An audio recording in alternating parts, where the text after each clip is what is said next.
कक्षा 10वीं अर्धवार्षिक परीक्षा 2025-26 class 10th half yearly examination 2025-26 है। हिंदी का है कंप्लीट 100% रियल पेपर लेकर आ चुका हूँ। अगर आप 2 दिसंबर को इस पेपर को कंप्लीट देखकर जाते हो तो आपके 70 में से 70 नंबर आने से कोई नहीं रोक सकता है। ये मेरी गारंटी है। कंप्लीट पेपर को देखकर जाना है। पेपर का कोड 1001 होने वाला है।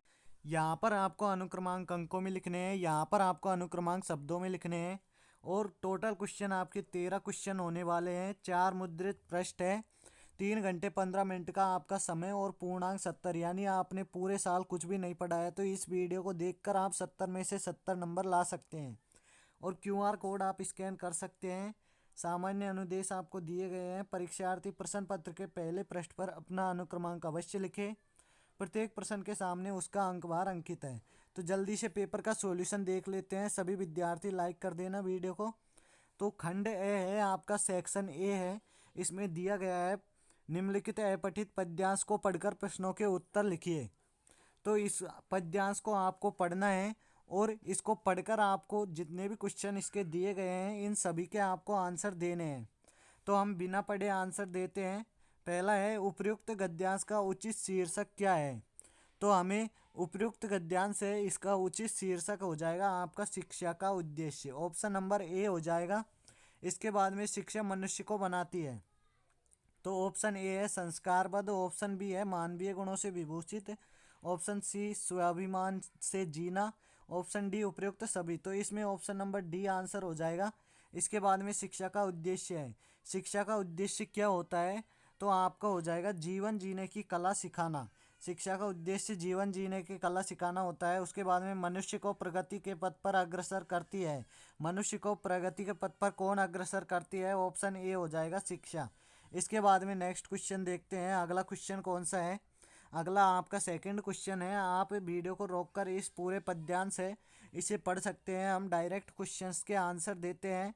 लड़कियां खिलखिलाती है, तो लड़कियां कहाँ पर खिलखिलाती है? तो तेज धूप में, तेज बारिश में, कड़ाके की ठंड में। तो ऑप्शन नंबर डी आपका राइट हो जाएगा। ऑप्शन डी राइट हो जाएगा, उपयुक्त सभी। पिता के जाने के बाद माँ को किसने संभाला? पिता के जाने के बाद माँ को कौन संभाला था? तो इसमें हो जाएगा ऑप्शन सी बेटी। इसके बाद में लड़कियों को दुकान किससे मिली? तो ऑप्शन ए हो जाएगा पिता से। इसके बाद में उपयुक्त पद्यांश में लड़कियों को बताया गया है। लड़कियों को क्या बताया गया? तो ऑप्शन ए हो जाएगा खुलकर जीने वाली।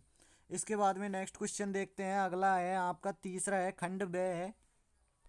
खंड व है, सेक्शन बी है। इसमें तीसरा है, संकेत बिंदुओं के आधार पर निम्नलिखित निम्न में से किसी एक विषय पर निबंध लिखिए। लगभग 300 शब्दों में आपको निबंध लिखना है। 5 नंबर का निबंध होने वाला है।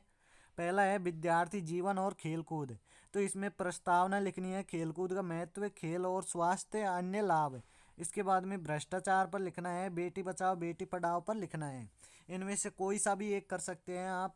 उसके बाद में चौथा है आपका, स्वयं को राजकीय उच्च माध्यमिक विद्यालय जयपुर का छात्र मनोज मानते हुए अपने प्रधानाचार्य को खेल मैदान की सफाई करवाने हेतु प्रार्थना पत्र लिखी। ये भी आपका 4 नंबर का है। इसके अथवा में भी आपको दिया है, स्वयं को रतन नगर बीकानेर निवासी मानते हुए अपने मित्र को शैक्षिक भ्रमण के बारे में बताने हेतु एक पत्र लिखना है। इसके बाद में पांचों क्वेश्चन है, अंगदान को प्रोत्साहित देने हेतु एक विज्ञापन लिखिए। 25 से 30 शब्दों में आपको लिखना है। आचार व पापड़ की बिक्री हेतु एक विज्ञापन भी आपको लिखना है। तो इनमें से कोई सा भी लिख सकते हैं आप। और भाग से है आपका, सेक्शन सी है। प्रश्न 6 है, बहुचयनात्मक प्रश्न। प्रत्येक प्रश्न 1 अंक का होने वाला है। पहला है आपका, औपचारिक शब्द में प्रत्यय है।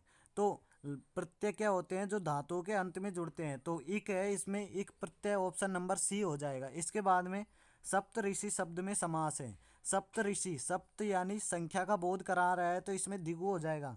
बड़भागी किसे कहा गया है? बड़भागी आपका उद्धव को कहा गया है। ऑप्शन नंबर सी हो जाएगा।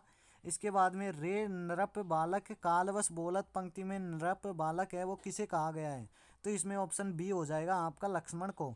इसके बाद में आभा शब्द का अर्थ है, आभा शब्द का अर्थ हो जाएगा चमक। Option number A.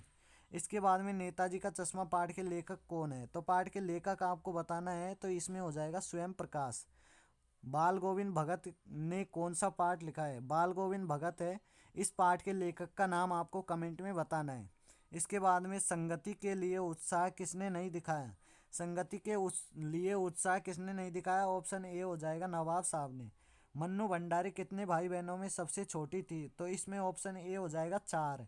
मैं क्यों लिखता हूँ पाठ के लेखक है, पाठ के लेखक हो जाएगा अज्ञेय।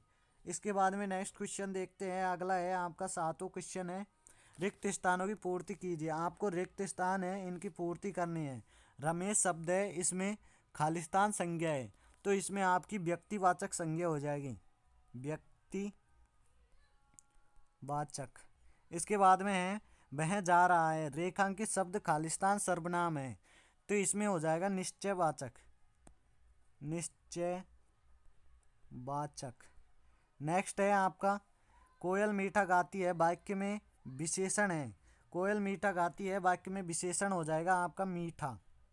इसके बाद में नेक्स्ट है आपका जिस वाक्य में क्रिया के साथ कर्म का प्रयोग हो उसे कहते हैं, तो उसे आप कहते हैं सकर्मक, सकर्मक। इसके बाद में आपका नेक्स्ट क्वेश्चन है 18वां क्वेश्चन है, इसमें निम्नलिखित गद्यांश को पढ़कर प्रश्नों के उत्तर लिखने हैं। यानी आपको ये गद्यांश पूरा पढ़ना है और प्रश्नों के उत्तर देने हैं। तो हम गद्यांश आप वीडियो को रोक कर पढ़ सकते हैं, हम डायरेक्ट आंसर देते हैं। उपयुक्त गद्यांश किस पाठ से लिया गया है? तो ये गद्यांश है आपका वो नेताजी के चश्मा पाठ से लिया गया है, नेताजी का चश्मा, नेताजी का चश्मा पाठ से लिया गया है। इसके बाद में सेकंड है हवलदार साहब किस आदत से मजबूर थे? हवलदार साहब किस आदत से मजबूर थे? तो मूर्ति की तरफ देखने से। इसमें लिख देंगे मूर्ति की तरफ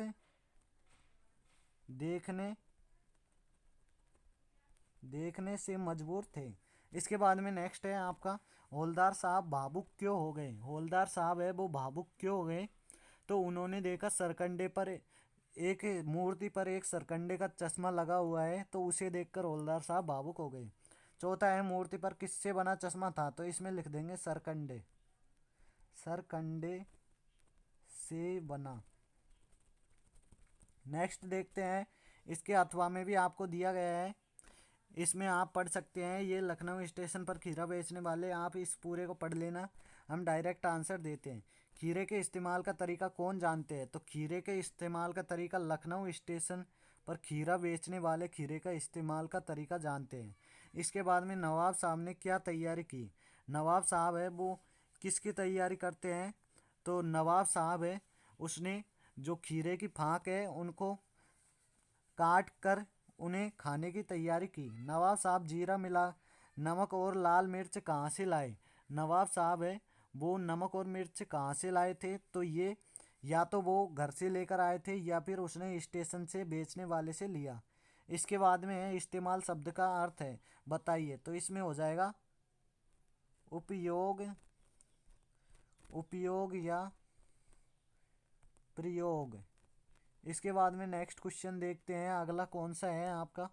अगला है निम्नलिखित पद्यांश को पढ़कर प्रश्नों के उत्तर दीजिए। ये आपको पढ़ना है पूरा पद्यांश, इसके बाद में हम आंसर देते हैं। उपयुक्त पद्यांश है, इसके कवि कौन है? तो इसमें लिख देंगे सूरदास, सूरदास। दूसरा क्वेश्चन है आपका जल के भीतर कौन रहता है? तो इसमें लिख देंगे कमल का पत्ता, कमल का पत्ता। इसके बाद में है जल की बूंद किस पर नहीं टिकती? तो इसमें लिख देंगे तेल से भरी मटकी, तेल की गागरी, गागरी पर।